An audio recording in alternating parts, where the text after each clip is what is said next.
Shalom, selamat pagi jemaat dikasih Tuhan. Kita berjumpa lagi dalam Renungan Pagi.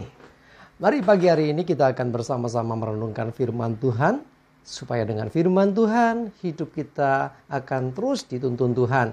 Dengan firman Tuhan iman kita akan dibangun dan diteguhkan. Karena firman Tuhan adalah kebenaran. Firman Tuhan yang akan menjadi penolong, bahkan yang akan menerangi setiap langkah hidup kita. Mari jemaat dikasih Tuhan, sebelum kita merenungkan firman Tuhan, kita akan berdoa supaya Tuhanlah yang menyatakan dan menyingkapkan kebenaran firman-Nya. Tuhan juga yang akan mengurapi kita semua, sehingga kita bisa menangkap akan pesan Tuhan bagi hidup kita. Dan lebih lagi, supaya dengan pimpinan Roh Kudus, kita mengerti akan kehendak Tuhan dan bisa menjadi pelaku firman Tuhan dalam hidup kita. Mari kita akan berdoa terlebih dahulu. Bapa di surga, kami datang ke hadirat-Mu pagi ini. Kami bersyukur untuk segala rahmat anugerah, atas perlindungan, penyertaan, atas segala berkat-berkat-Mu, bahkan pertolongan-Mu dalam hidup kami. Terima kasih ya Tuhan. Di pagi hari ini kami akan merenungkan firman-Mu. Mari Tuhan singkapkan dan nyatakan kebenaran firman-Mu. Dan urapi kami ya Roh Kudus, sehingga kami bisa mendapat rema yang dari Tuhan, menangkap akan pesan Tuhan, dan kami mengerti akan kehendak-Mu, serta melakukan kebenaran firman-Mu di dalam hidup kami. Terima kasih ya Tuhan. Dalam nama Tuhan Yesus kami bersyukur dan berdoa. Amin. Mari jemaat dikasih Tuhan, kita akan sama-sama buka Alkitab kita. Renungan pagi hari ini saya ambilkan dari Matius 6 ayat 14 dan 15. Saya bacakan. Karena jikalau kamu mengampuni kesalahan orang, Bapamu yang di surga akan mengampuni kamu juga. Tetapi jikalau kamu tidak mengampuni orang, Bapamu juga tidak akan mengampuni kesalahanmu. Jemaat dikasih Tuhan, kalau kita baca ayat ini, sebetulnya ini penjelasan dari bagian dari doa Bapa kami yang tertulis dalam Matius 6, khususnya ayat 12 yang mengatakan, dan ampunilah kami akan kesalahan kami seperti kami juga mengampuni orang yang bersalah kepada kami. Nah, dalam Injil Matius diperjelas tadi, kalau kita mengampuni kesalahan orang, maka Bapa di surga mengampuni kesalahan kita. Tetapi sebaliknya kalau kita tidak bisa mengampuni kesalahan orang, maka kita pun tidak mendapatkan pengampunan dari Tuhan. Waduh, ngeri sekali. Artinya kalau kita tidak mendapat pengampunan, artinya kita masih bersalah, kita masih berdosa. Nah, inilah pentingnya arti sebuah pengampunan. Karena sesungguhnya kita pun orang berdosa. Ya, kesalahan dan dosa kita juga tidak sedikit. Siapa yang mengaku tidak berdosa? Semua pasti menyadari bahwa kita orang berdosa. Dan Tuhan begitu mengasihi kita sekalipun kita berdosa. Sehingga begitu besar kasihnya Tuhan itulah, sehingga Dia mau datang untuk menebus kita dari kuasa dosa dan maut. Dengan pengorbanan Tuhan Yesus di atas kayu salib. Untuk saudara dan saya, untuk sebuah pengampunan dosa, dibutuhkan pengorbanan, yaitu dengan penumpahan darah anak domba Allah atau darah Yesus Kristus. Begitu besar ya Tuhan berkorban bagi kita, ya, karena begitu besar kasihnya Tuhan.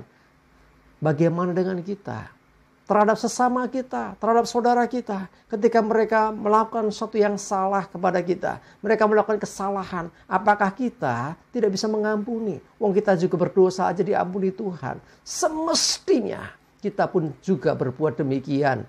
Ya, ampunilah ya, seperti Tuhan kita mengampuni kita. Artinya begini, supaya kita diampuni Tuhan, Tuhan ingin kita ini mengampuni sesama. Jadi artinya supaya tidak ada lagi kebencian, tidak ada lagi dendam, tidak ada lagi menyimpan kesalahan orang. Mengampuni di sini memiliki arti yang lebih dalam dari sekedar memaafkan. Lebih dalam lagi karena apa? Memaafkan dan tidak lagi mengingat kesalahannya itu. Itulah pengampunan. Demikianlah yang Tuhan kehendaki dari kita terhadap sesama kita. Mungkin bukan kita yang salah. Mungkin orang lain yang bersalah kepada kita. Tetapi hendaklah kita saling mengampuni. Kalau tidak, cuma dikasih Tuhan, maka Tidak ada pengampunan bagi hidup kita. Waduh, ngeri sekali. Artinya ketika kita tidak bisa mengampuni sesama kita, dosa dan kesalahan kita pun belum diampuni Tuhan. Sekalipun kita memohon pengampunan kepada Tuhan, tetapi kita tidak bisa mengampuni orang lain, ya artinya kita masih menanggung kesalahan kita. Jelas ayatnya mengatakan, jikalau kamu mengampuni, ya kalau kamu mengampuni, Bapamu di surga mengampuni. Jikalau tidak, maka Bapamu juga tidak mengampuni. Artinya kita masih berdosa. Saudara tahu upah dosa ialah maut. Wah, ngeri sekali. Karena itu mari jemaat dikasih Tuhan, belajar untuk bisa mengampuni sesama kita. Ya, tidak peduli siapa yang salah, tidak peduli seberapa besar kesalahan orang itu terhadap kita. Tetapi ingatlah, dosa dan kesalahan kita juga begitu besar di hadapan Tuhan. Dan Tuhan mengampuni. Untuk pengampunan itu Dia berkorban. Dia datang, Dia mati di atas kayu salib untuk menebus, untuk mengampuni kita dari kuasa dosa. Mari jemaat dikasih Tuhan, jangan mau dikuasai dosa dengan menyimpan kesalahan orang, dengan menyimpan dendam, dengan tidak bisa melepaskan pengampunan. Bukan hanya di mulut, sekali lagi bukan hanya ucapan, ya wes aku mengampuni, bukan. Tapi pengampunan yang benar adalah dengan hati, ya, dengan tulus hati, dengan segenap hati. Ingat, Tuhan melihat hati kita.